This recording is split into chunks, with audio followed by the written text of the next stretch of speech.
Je vais vous raconter l'histoire d'un homme qui n'avait aucune idée que la paix qu'il cherchait dans sa nouvelle vie allait être brisée par une voisine, et pas n'importe laquelle. Non, c'était Karen, la présidente de l'Ashoa. Oui, je sais, vous vous dites peut-être « Ah, encore une Karen, ça va être encore une de ces histoires banales. » Mais vous vous trompez, parce que cette histoire va vous surprendre. Vous allez voir jusqu'où peut aller la folie d'une personne quand elle pense avoir le contrôle total. Laissez-moi vous expliquer.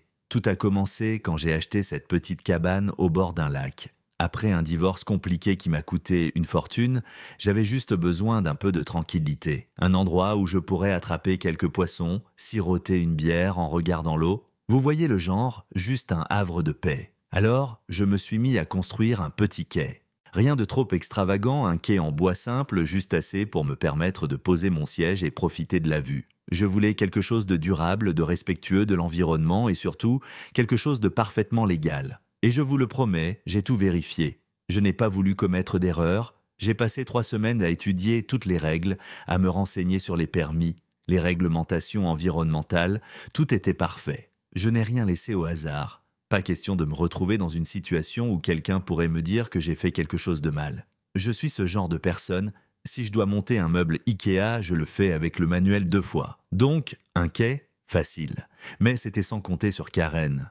Karen Higgins, la voisine, la présidente de l'Ashoa qui vivait dans la maison juste en face de la mienne. Elle avait 58 ans, était dans l'Ashoa depuis une décennie et croyait fermement qu'elle avait un droit de vie ou de mort sur tout ce qui se passait dans le voisinage. Ce qui la rendait encore plus redoutable, c'est qu'elle venait de perdre une grosse bataille judiciaire. Elle avait essayé de forcer un voisin à lui céder une partie de son terrain, mais le tribunal lui avait donné tort. Elle avait perdu, et tout le monde dans le voisinage le savait. C'était un coup dur pour son ego. Depuis, elle cherchait désespérément une personne sur qui exercer son pouvoir. Et elle m'a trouvé. Je me souviens très bien de la première fois où elle est venue me voir. Elle s'est approchée de mon quai, son regard jetant des éclats de critique. Elle portait un sourire forcé, celui que l'on réserve au moment où l'on doit prétendre qu'on est content de voir quelqu'un, alors qu'en réalité, on voudrait juste leur dire de disparaître. « C'est un beau quai », m'a-t-elle dit, avec cette petite touche d'ironie qui m'a immédiatement mis mal à l'aise. Un peu moderne, non ? Elle n'a pas du tout aimé ce que j'avais fait. Mais au lieu de me dire directement qu'elle n'était pas contente, elle a décidé de cacher sa jalousie sous des accusations de violation des règles du quartier. Un jour, elle m'a fait savoir qu'elle n'était pas contente en me sortant une vieille histoire sur la protection de l'esthétique du voisinage et des règles non écrites. Je lui ai répondu calmement que j'avais respecté toutes les lois et que mon quai était, en fait, un modèle à suivre pour les autres. Elle n'a pas du tout aimé ça, je vous le garantis. C'est là qu'elle a décidé de passer à l'étape supérieure. Elle a commencé à me harceler, prenant des photos de mon quai, mesurant tout, jusqu'à utiliser un télémètre laser pour déterminer si la distance était correcte. Elle m'a dit que tout cela violait l'harmonie de la communauté, et que, selon elle, je devais le retirer immédiatement. Mais voici où ça devient intéressant. Karen n'avait aucune idée de ce que je fais dans la vie. Elle croyait que j'étais juste un type ordinaire, un type qui ne se rebellerait pas contre la Shoah.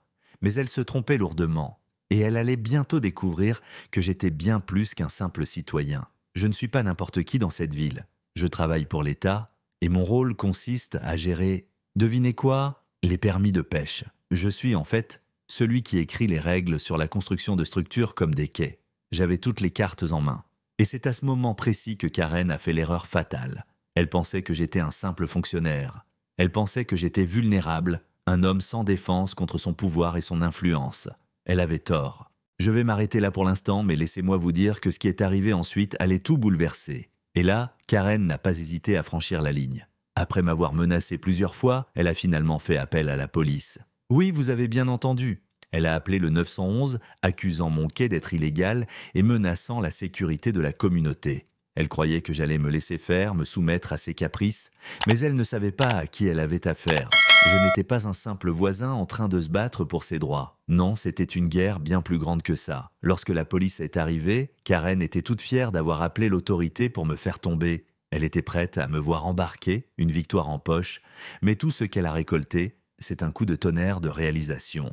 L'agent qui est venu m'interroger, pensant que cette histoire allait être simple, a eu un moment d'hésitation lorsque je lui ai montré ma carte d'identité et lui ai expliqué ce que je faisais pour l'État. J'ai sorti mes papiers, mes permis, tout ce dont elle pensait pouvoir se servir contre moi. La police a rapidement compris qu'il n'avait pas affaire à un simple délinquant du quartier, mais à un fonctionnaire impliqué dans la régulation des permis de pêche, et que je suivais toutes les règles jusqu'au bout. Karen n'en croyait pas ses yeux.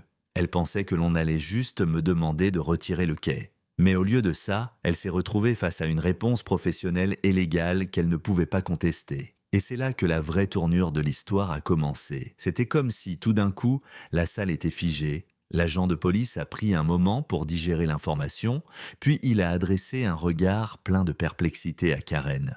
Elle s'était attaquée à la mauvaise personne. Mais Karen n'a pas abandonné. Oh non! Elle a alors décidé de prendre des mesures plus drastiques. Elle a fait une réunion de quartier. Oui, une réunion officielle de la Shoah, comme si tout le monde allait se rallier à sa cause. Elle avait préparé une présentation PowerPoint, un avocat dans son coin, toute l'artillerie. Elle allait me faire tomber devant tout le voisinage. Je me suis préparé à cette réunion, mais d'une manière totalement différente.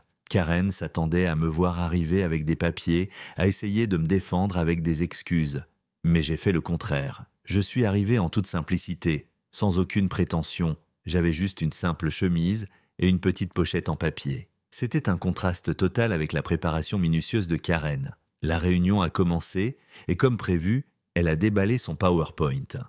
Elle a expliqué que je violais les règles du quartier, que j'avais construit un quai illégal et que je méritais une punition. Elle m'accusait d'être un fonctionnaire abusant de son pouvoir pour contourner les lois de la communauté. Mais je vous le jure, à ce moment précis, j'avais déjà la réponse qu'elle n'attendait pas. Je l'ai laissé parler. Je l'ai laissé s'installer confortablement dans sa petite tirade, puis tout en restant calme, je lui ai lancé un sourire discret, presque ironique. « Je pense que vous vous êtes un peu emporté, Miss Higgins. Vous savez, tout ce que vous venez de dire, c'est assez intéressant. » Les yeux de Karen se sont agrandis. Elle ne s'attendait pas à ça. Je lui ai ensuite montré la vérité en pleine face. « Vous voyez, Karen, je suis celui qui écrit les règles que vous utilisez pour m'attaquer. Les permis de pêche, c'est moi qui les gère. Ce quai que vous détestez tant, il est conforme à toutes les lois que j'ai écrites. » Il y a eu un silence. Un long silence. Les visages des voisins autour de moi se sont figés. Et puis, c'est comme si l'air s'était figé. Karen, avec son sourire condescendant, s'est figée. Elle a commencé à se raidir, à comprendre que, pour la première fois de sa vie, elle n'avait pas le contrôle. Elle a commencé à se défendre, mais plus elle parlait, plus elle se noya dans ses propres mensonges.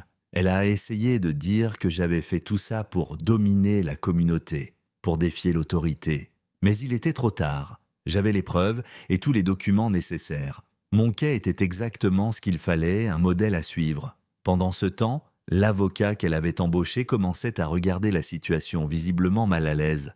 Là, vous voyez, ce n'était plus qu'une question de quai ou de permis. Il s'agissait de montrer à Karen qu'elle avait sous-estimé la personne qu'elle avait choisie comme victime. C'était un combat pour l'honneur, pour la vérité, mais Karen, elle, pensait que tout allait rester comme avant. Elle pensait qu'elle allait encore pouvoir s'en sortir en accablant tout le monde. Mais ces accusations ne pouvaient plus tenir face aux preuves que je fournissais. La fin de la réunion a été un véritable spectacle. La plupart des voisins, qui soutenaient la Karen au départ, se sont rapidement retournés contre elle. Ils ont compris qu'elle avait agi de manière complètement irrationnelle. Mais ce qui s'est passé ensuite, vous ne le croirez pas.